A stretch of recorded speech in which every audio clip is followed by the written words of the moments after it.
there's quite a bit of news since the race at Austin.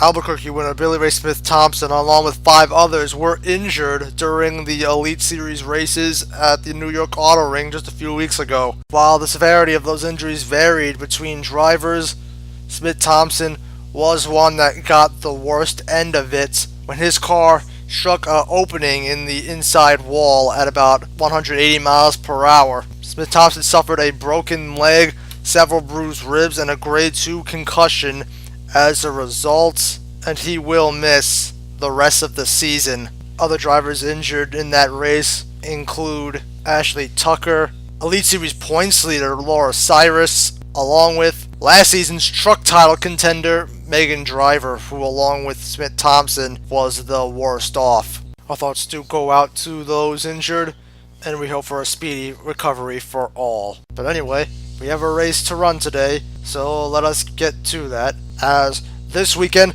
both the Elite Series and Truck Series are at the Lake Afton Speedway, a 1.8 mile road course in Kansas. Now, FARC has not run here since the infamous race in 2009, where the race was plagued with numerous amounts of crashes and overall stupidity. However, the track has gone under some renovations since then. The track has walls now, for one. However, the track is just as narrow as it was. So we'll have to see how that plays into effect in whether we see an actually decent race or we see the disaster that happened in '09. However, a lot of people are predicting the latter because of one thing. It's raining! So things are not looking good for this race so far, as Osvaldo Ramirez, the Austin winner, starting on the pole, with teammate Taylor Brillin starting on his outside, as Ramirez gets a much better start than Brillin in these wet conditions. And as you're going to see, everybody's lining up single file already, so everybody looks like they're using their heads to start with. As it's going to come to the hard right-hander that is turn 1. That is how to see how the slippery conditions are going to affect it, as Ramirez runs wide and is going to run into the outside wall, as Luke Pellerin runs into him, as a few more cars run it wide, as Ramirez is going to lose a ton of spots because of that. Other trucks that run turn 1 wide include Vincenzo Focasato, Mike Howard, and Patrick Johansson. That grass is absolutely slippery, so if you go in there, as you saw how slow they were trying to get off of it, that is the hardest braking zone on the track. So if the track is wet as it is, that's going to make it difficult for some if you don't enter it the right way. So because of that, that is going to give Taylor Brillin the lead as she's back in this 9 truck. And as you can see, Jeremy Baker currently running in second. He greatly outpaced the rest of the regulars in qualifying, as you see Brillin coming out of the final turn and is going to lead the first lap by a pretty decent margin, as you see everybody running single file behind her. Now, like Richard Scott, Brillin is not running for the title, but has run every race so far this season. However, unlike Scott, who is leading the points entering this race, has failed to finish a single one. And usually this would be because either the equipment falls apart, aka typical M&J reliability, and as she runs it wide a little bit, she's not going to hit the wall. However, Jeremy Baker behind her does, so does Luke Pellerin. As you see Baker, I think it was kind of inevitable that he was going to go into the wall. Pellerin does the same thing, maybe not as hard as Baker. As you see, the 77 of Isabella Messina, along with Lawrence Burr, also run it wide and hit the wall. Patrick Johansson and Dylan Andrew are going to get together going into turn 1, and both of them are going to run it wide and hit the wall. That's going to allow Mike Howard to go by the both of them. However, no harm, no foul. After going off on the first lap, Osvaldo Ramirez has already moved his way back up to 3rd and is now passing Jeremy Baker for 2nd. So yeah, still a considerable speed difference between those 2 trucks. Even though Baker is having a good run, he's still not as fast as those M&J trucks as they go into turn 1. As Ramirez goes off again, Baker does as well, but it's not as bad as Ramirez, as he's going to go by Ramirez, and Luke Pellerin's going to do the same thing. Dale Cloud, running his usual last place, is running dangerously slow, as he's not going over 100 miles per hour, as you're going to notice, as you're going to see in a second, as the shot changes. Taylor Brillin already coming to lap him. This is lap 4, by the way. But as you're going to see in a second, how fast Brillin is in comparison, at least he's staying out of everybody's way. Jeremy Baker still running in 2nd, runs turn 1 wide a little bit. He's not going to hit the wall, but it is going to slow him up enough that Osvaldo Ramirez is going to be right behind him now. as the two make contact as Ramirez goes off the road. But that's now going to allow Luke Pellerin to go by the both of them to move into second. But Baker is going to fight back as they go into this turn here, and Pellerin slides a little bit, and Baker's going to go right by him and get the second spot back. Driving the 77 truck this week is Isabella Messina, who is making her first Truck Series start. Messina is the younger sister of Gabriel Messina, who started 2 races this season and almost won at Langhorne. Now, Gabriel Messina has been under a lot of scrutiny recently after starting the wreck that injured Megan Driver in the Elite Series feature at New York, and also caused the wreck which injured Nanami Miura and Laura Cyrus. Now, Izzy Messina currently having a decent run so far, trying to restore the Messina name. Meanwhile, more turn 1 off-road shenanigans as Luke Pellerin's going to run turn 1 wide a bit and let Osvaldo Ramirez go by him. I believe that's for the 3rd spot. Pellerin making his 3rd appearance this season. He finished 2nd to Dan Edwards in the green-white checkered at Texas World and finished 10th in the last race at Austin, and so far having another great run. Now there'd be a small incident on lap 5. Mike Howard was going to run into the back of the slow truck of Dale Clow, was going to send both of them sliding off the track, and Dylan Andrews going to run right into the side of Clow. All 3 trucks will continue on, as I really don't think there's really anything Howard can do, as in these wet conditions there's really very little margin for error as far as braking is concerned, and Andrew really had no choice but to slide right into the side of Clow. Just one of the downsides of racing in the rain. Taylor Berlin's now going to put Jesus Ignacio Chavez III a lap down, who is running almost as slow as Clow is, as there is no speed in that truck at all. Chavez was actually the highest position regular in points for the first 3 races. However, it's clear that that team doesn't have all their chips in the right place, and it's clearly showing today. Another driver in the same boat as Chavez is Stacy St. Martin, who was almost as equally off the pace. Now, this is the Stacy St. Martin we're used to seeing, as she's putting up a string of good runs to start the season off, as she's entering this race 4th in points. But apparently after that string of good runs, she's reverted back to her old self. Here is points leader Richard Scott, currently running in the 5th position, I believe. Now, Scott, who's not run the full season, who however, he has run every race this season.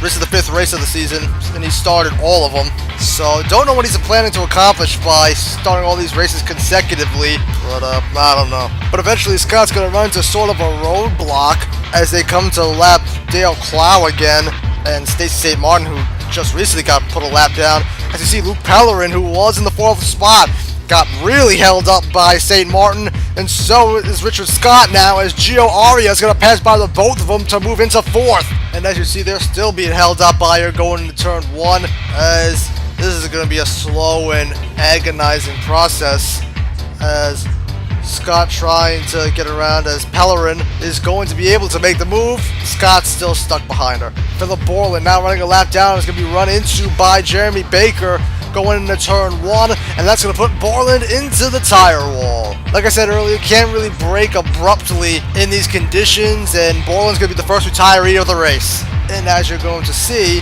that's going to allow Osvaldo Ramirez to move past Baker for the 2nd spot, as Baker runs off the course a little bit, as it's now an MNJ 1-2 once again. Like I said earlier, despite the great run that Baker's having so far, he's no match for those M&J trucks. But later that lap, Ramirez is going to pull onto pit road. Now, the race is short enough where fuel won't be an issue, so I don't know what the problem is with Ramirez. It could possibly be a tire rub considering the damage on that truck, but still, Ramirez pits from 2nd. Dylan Andrew, who's about to be put a lap down, is going to be run into by our leader Taylor Berlin, and it's going to send him off the track and into the tire wall as well. Similar to Philip Borland, he is going to go out of the race. However, unlike Borland, he's actually going to drive it back to pit road. Interesting battle for the 11th spot between Vincenzo Focasato and Patrick Johansson, who by some miracle is still running. Surprised that truck hasn't blown up yet, considering how his season's gone, as Johansson's going to run turn 1 wide a bit. AJ Reed's going to run it wide and hit the outside wall. Chuck Johnson, who was in 10th, also runs turn 1 wide, and that's going to allow Focasato to close the gap and try to make a move with a 10th spot. However, Johnson is going to fight back. Johnson and Focasato are one of the few drivers that ran full-time last season that are running in the series this year. However, Johnson's not running the full schedule, and eventually Johnson's going to get around Focasato and keep the 10th spot. 2 laps after Osvaldo Ramirez came to pit road for an unknown issue, Taylor Brilliant is going to also come to pit road from the lead. Now, apparently something going on with those M&J trucks, as that's now 2 of the 3 that have come to pit road within the last 2 laps. That is now going to give the lead to Jeremy Baker. Now, Baker has been easily the fastest among the regulars, as just another thing to note that I believe this is the first time a regular is led under green flag conditions, as Baker is entering this race the second highest regular, 9 points behind Mike Howard. So can Baker win this race? Because remember, the trucks behind him are still somewhat faster than he is. Patricio Focusato, still running in the 11th spot, is going to come into turn 1, and he is going to run turn 1 wide, and he's going to hit the wall. He's going to tap it a bit, but it's enough where it's going to allow Patrick Johansson to go by him, and that's going to allow AJ Reed to close up on him and battle him for what is now 12th, as both of them are now going to have to get around Stacey St. Martin, as both Reed and Focusato are still side by side, and eventually Focusato is going to get around St. Martin. Reed's still going to have some trouble. And just when you think that the problems for M&J Racing couldn't get any worse, the engine of Osvaldo Ramirez is going to grenade just shy of halfway. So apparently that was not a tire rub when he came into pit road for before. Apparently it was a much bigger issue. They must have felt something was going on with the engine, and it's obvious that they were right. And as if bound by the chains of fate, the 64 of Lawrence Burr is now going to have problems on the same lap, as he's going to stall on track. He's going to need to be pushed back to pit road. However, he will keep going. So the day has gone from good to bad and from bad to worse for M&J Racing, who was looking to be running away with this race until a whole bunch of issues happened within a 4-lap span. But anyway, here is Jeremy Baker still leading the race after putting Stacey St. Martin another lap down, as he's going to come across the line here.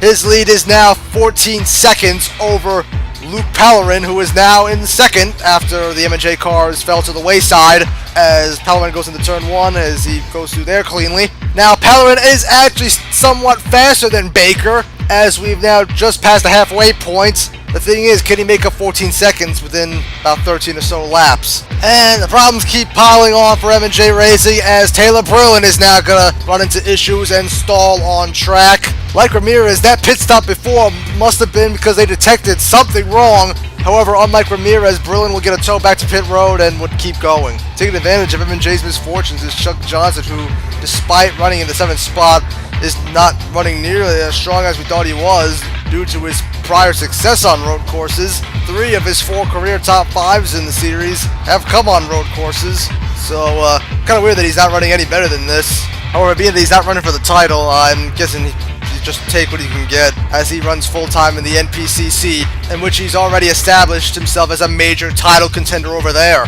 Interesting piece of trivia, the NPCC is run by Eric Derenberger, the former Truck Series director, and who has been constantly under criticism about how he ran last season and how he's currently running the NPCC. However, Johnson is one of Derenberger's few supporters, as he switched over to that series in the first place. And what I mean by few supporters, I mean there's only like a handful of people that actually support how Derenberger's running that series.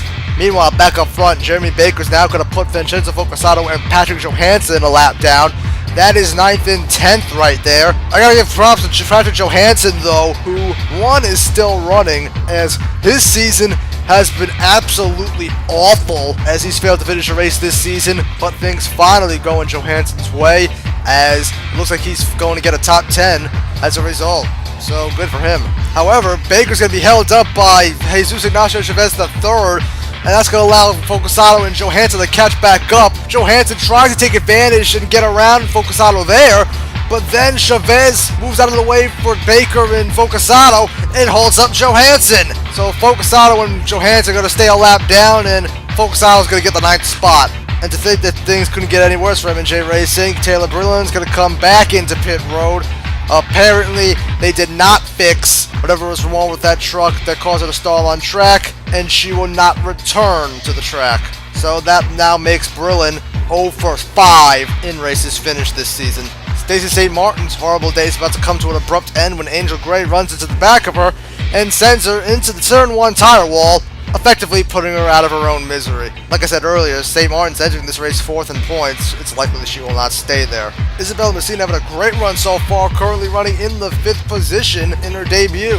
Now we've seen what Gabriel Messina could do in this truck, as he almost won at Langhorne, as I mentioned earlier. However, the difference with Izzy Messina is that she hasn't run into anybody, so she at least has that over her brother. Running right behind Messina in 6th, it is Angel Gray, who we really haven't talked a lot about today, as he's had a quiet run to say the least. After finally finishing a race this season at Albuquerque, he followed that up with a DNF at Austin, unfortunately. Matter of fact, he would have gotten a top 3 finish at Albuquerque if it wasn't for an unscheduled pit stop late in the race. But anyway, that team's looking to have another great run today, as Gray's now receiving pressure from Lawrence Burr, the only remaining M&J truck. Despite being 1 lap down from the issues they had earlier in the race, Burr is still significantly faster than Gray is, as he's going to get around him as they come into turn 1. Richard Scott is running in the 3rd spot until he gets held up by Dale Clow, who is still on track. Is that truck even making minimum speed? Because I'm pretty sure that truck would have been parked at this point. But anyway, Scott's going to continue to get held up by the 0, as here comes Gio Arias at a blazing pace. Now that doesn't tell you how slow Clow is. I don't know what will, as Arias passed both of them like they were standing still, and Arias is now going to move into the 3rd spot. We're actually going to have a battle between lap cars here in a sec between Mike Howard and Lawrence Burr, which will be for the 11th spot. As you see, Izzy Messina right behind the both of them. She's on the lead lap, however. Now, I don't know if Howard's going to be able to fight Burr off. I think he's holding up Burr, if anything. Same with Messina, as Burr is much faster than Howard is. However, he can't seem to get around him at the moment as they come across Dale Clow as they run him off the road. Messina trying to get by the both of them as she's on the lead lap. But Burr and Howard are battling for position, so you can't really blame them for not yielding for her, as Howard's going to have a little bit of a gap on Burr as they come onto the front stretch, as Messina's going to pull onto pit road. As they're about to take the white flag, Burr's now going to make a move on Howard as they're coming to cross the line, and Burr's going to take the 11th spot. After getting around the moving roadblock that was Dale Clow, Richard Scott has now caught back up to Gio Arias and is looking to take the 3rd spot back, as they both now run into Patrick Johansson, as they're going to be stuck behind him now. But it seems that both of them aren't in any rush to get around Johansson, as this is the final lap. But someone's going to have to make a move at some point. If Scott wants the 3rd spot, he's going to have to be the one that makes a move, and Scott's slowing down a bit as he's coming to pit road, coming to take the checkered, and that's going to give the 3rd spot to Gio Arias. But meanwhile, Jeremy Baker will remain uncontested for the entire second half of the race, as Luke Palvin was unable to close up the gap in time, and Jeremy Baker will become the first regular to win a race this season as he takes home his third career FARC LoBo Truck Tour victory here at Lake Afton, and in the rain at that. Baker will also get the 5 bonus points for leading the most laps, as that's going to be valuable to him in the championship. Luke Palvin would have to settle for 2nd again. Despite being slightly faster than Baker, it wasn't enough to close up a 10-second gap between lap cars and, well, everything else. Gio Arias finishes 3rd. That is his best finish in the series. Great run by him. Points leader Richard Scott gets another top 5, although he came to pit road coming to the end of the race. He'll still end up finishing on the lead lap, though. Angel Gray finishes in 5th after Izzy Messina also comes to the pit road, coming to the finish. He is the first truck 1 lap down. Messina's going to have to settle for 6th. However, it is still a better display of driving than her brother has shown. Chuck Johnson finishes in 7th. AJ Reed ends up in 8th. That is his first top 10 this season, as we didn't really mention him today. Vincenzo Focusato ends up in 9th, beating Patrick Johansson as they battled throughout a good portion of the second half of that race.